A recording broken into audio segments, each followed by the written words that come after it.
Good morning. Chindeucha chapakati pa USA ndi China chikukulirabe ndipo palibe amene akuonetsa kuti akugonja.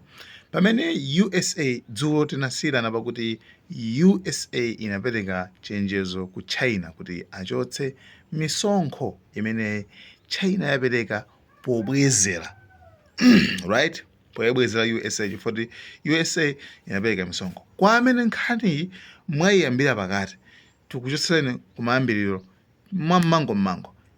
By the way, Trump anatulutsa matariffs misonkho kwa wina aliyense kumpasa misonkho amapereka matuma 17%, 35%, maiko sanasana including Malawi. Anyway, misonkho ameneyi sinasangalatse dziko la China inati iwe usakhale ngakuti iweyo ndife tokha amene timatumiza katundu ku America kuti tigulitse, inunso mabweretsa katundu ku China kuti nanunso mugulitse. Ndiye chimene tingapange apa nchonena kuti nafenso tikupasaninso ni misonkho pobwezera. Pamene tinakamba kuti munangwawa wa ku Zimbabwe naye anangochotsa misonkhoyo kaya mona ngati nayenso ndoti amukhululukira. And by the way, ndiye ku China kuja zapeza kuona kuti USA Trump anena kuti a China muchotse misonkho imene pati mmenya nayoyi chifukwa ife takumenya ndi misonkho. Nde China inakamba kuona kuti ife misonkhoyo sitingachotse, ife misonkhoyo idakalipo ndithu chifukwa inunso mwatipasa misonkho. Therefore anapatsa 24 hours, tsiku limodzi kuti China ichotse misonkho imene yayika, otherwise America yapatsa misonkho yokwana 104% chifukwa choti iwo a China akubwezera. USA akuti ife ndi ma super power, nde ife tikapanga chinthu palibe amene amafunika kuti azipikisana nafe. Nde China nayonso ikuti ifeso ndi mtundu wina wa anthu, sikuti mungati lamulire zochita. Ndiyebe pene timadikilira kuti China nayo igonje ichotse misonkho yake, China boom, pamene igonjezera misonkho ija nguika pa 84% kuti inu misonkho yanu ikabwera kunoko mukabwesa katundu wanu tizimpasa misonkho yokwana 84%. Pamene USA inalusa, inakwiya, inati iwe China zimene ikupanganyi zimenezi.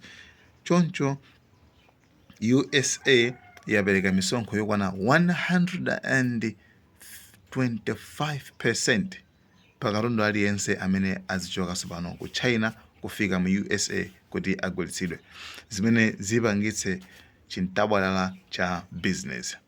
Yes, nkhaniyo ndi mmene ndithu iniyo mwayimveramo. Kuli chimpungwepungwe, palibe amene akufuna kugonja.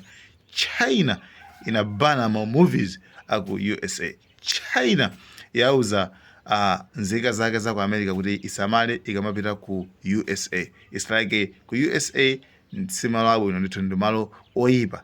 Ndiyeno nawonso kufuna kuphwanya business yanzawo kuti anthu asapanga travel. Anyway, mulimosemo then zinapeza kuona kuti tili mkatikati momuja China yalona kuti USA ikuphwanya mpakana 125% matariffs misonkho. Ifeyo ndiye kuti imene ndi trade war, imene ndi nkhondo tsopano imene akutipanga ku business. China yatulutsa tsopano kachikhedo kena kamene auza mabanki awo kuti asiye kugula dola. Zimene zipanga bwanji affect akasiya kugula dola asimayipanga prioritize, azungu amene mbatha chizungu prioritize chizungu chimene chimavuta kwambiri. Prioritize dola asamayigule aisiye, right?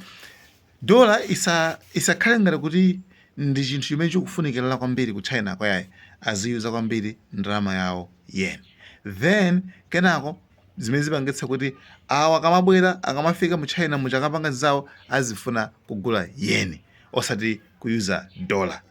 Dola ayinde kuti ayipanga weekend itsika ndipo value itsika mmene momo, komano yawoyo ndalama yawoyo ikhala ya pamwamba. China kumene koso ndi kubwezera. Ndiyebe zinthuzo pano pasi zinati kuti chifukwa zikuoneka kuti aliyese ali ndi mtima uchona kuti ifeyo ife ndife. Koma remember kuti timakonda kubwereza choyambirira understand kuona kuti USA is a superpower. Iwo mene amaganizira kuti iwo ndi ma superpower. America is a superpower, my bro. Ndiyeno iwo mene amaganizira mutimo mene momo. Koma nakambakale kuona kuti usuperpower wa America sumakwaniritsidwa. Makamaka chifukwa yani? Chifukwa kuti amakanika kulamulira wina aliyense. Amakanika kumpanga dictate kumulamulira mwankhanza wina aliyense. Enawo amavomera, enawo ndima yes bwana. Enawo. Koma komano pali mayiko angapo amene akakhala nawonso amati iwetu sungatizo chochita. Ndiyeno ndiye sakuona kuti zimene zimachitika apazi inali target kupanga target mayiko ngati amene wawa. That's why panopa pali mayikowa ndiona kuti pali China, pali Iran, pali Russia, pali North Korea, ziphona zimene zizi nzonzoti America imakanika kwalamulira kwauza zochita. That's why panopa kulimbana ndi Iran nkhani yokhuza ndi nuclear deal. That's why panopa kukuvuta kwambiri ku China nkhani yokhuza ndi imene iyi sakufuna zoti wina wake sakufuna kuti wina wake akhale pamwamba pa iwo yayi, akufuna kuti wina aliyense akhale pansi. That's why then pankhani yokhuza ndi matariffs, nkhondo ya business imene ya trade war imene kuchitikayi. That's why mupeza chinthu chimodzi chimene chitika tsopano chona kuti pambuyo kuti China yabwezeranso ndi 84% misonkho kuimenya America ija yapanga pause for 90 days. Yapanga pause nangasi America inapereka misonkho kuina kulikonse. Nde panopa akuti misonkho ija ayibenje tisiyekaye, like panopa wasiyakaye kulimbana ndi wina aliyense, akuti pa 90 days tili pa pause osa palibe za misonkho zoyayi. Koma China isopano nkuyikapula 125%. Kwani zoti China ndo isalagi amene ndimakufuna uja ndani ndiweyo, ndimakufuna uja ndiweyo, ena ndilibe nawo ntchito, ena ndimangopanga. Nde China nchona kuti pali ma post amene Trump akupanga post kwambiri akuti akufuna apange boost economy ya America first, make America great again. MAGA. Sorry, you see? Ndeno akumapanga mapost wana kuti akuti munyamule makampani zanu onse apo chane makampani onsewo okhoza zinthu akuti mwabweretse akhale ku USA. Makampani onse amene awa kampani yokhoza ma industry zosezo munyamule mupititse ku USA. So china ndoti zizikhala made in America. Mawana mene tsopano pamene baba tsopano tiunikirane koso pang'ono pankhani yokhuzana ndi why kwa America tuza ndikulemera kale why akakamena kuti makampani anyamuke apite ku America azikapangira konko for akudziwa how great it is for them, for USA, chifukwa akudziwa kuti kuchako azikapereka misonkho yaikulu kwambiri osati katundu yayi. Komano kampani inu mukatsegula kampani ku dziko chimachitika njani? Mipange register kampani imene ndipo mmalipira misonkho yopsa kwambiri. Mungokhala ndi rest house olo kumalayi konko, mungokhala ndi rest house mmalipira misonkho ichuluka bwanji, mmalipira misonkho right, mukhala ndi lodge. Ndeno mukhala ndi kampani ndithu mapeza kuti kampani imene zilipira misonkho kumakira kuti. Anyway, ndeno iwo USA ikufuna makampani onse okonza zinthu afike kumeneko. Komanso zinthu zizikhala easy kwambiri kwa nzika zawo. Kodi ife sitikufuna kukhala ndi makampani athu ngati ku Malawi? Sitikufuna kukhala ndi makampani athu ona kuti ku Malawiko ndiona kuti anthu azipanga zinthu zawo kusiyana ndi kumatenga zinthu kumapanga export ma raw materials. Tingolekeza ino mwalima thonje uja ma cash crops tinakamba kale, mwalima thonje uja anyamuke azipita azikapangira konko kwawo ku America mwalima foja ndodo ija basi anyamuke azipita azikapangira konko. Palibe planning yake kuti makampani akhoza kukhala konko like ndikumangozipangira toka. Palibe tomato sauce yemwe akapange kunja kana kabwereso kana kwatigulitseso.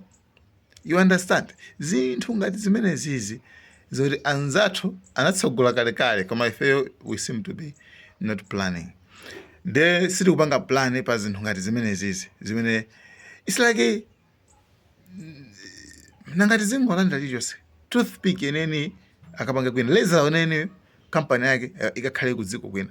You understand? Nde zinthu ngati zimenezo zimene America afuna ikhale very greatest kuti ikhale yakulu kwambiri chifukwa udzozoti zinthu zimene zikapanga move to America zikakhala mmene momwe ndekuti zinthu zawo zikhala za sharp.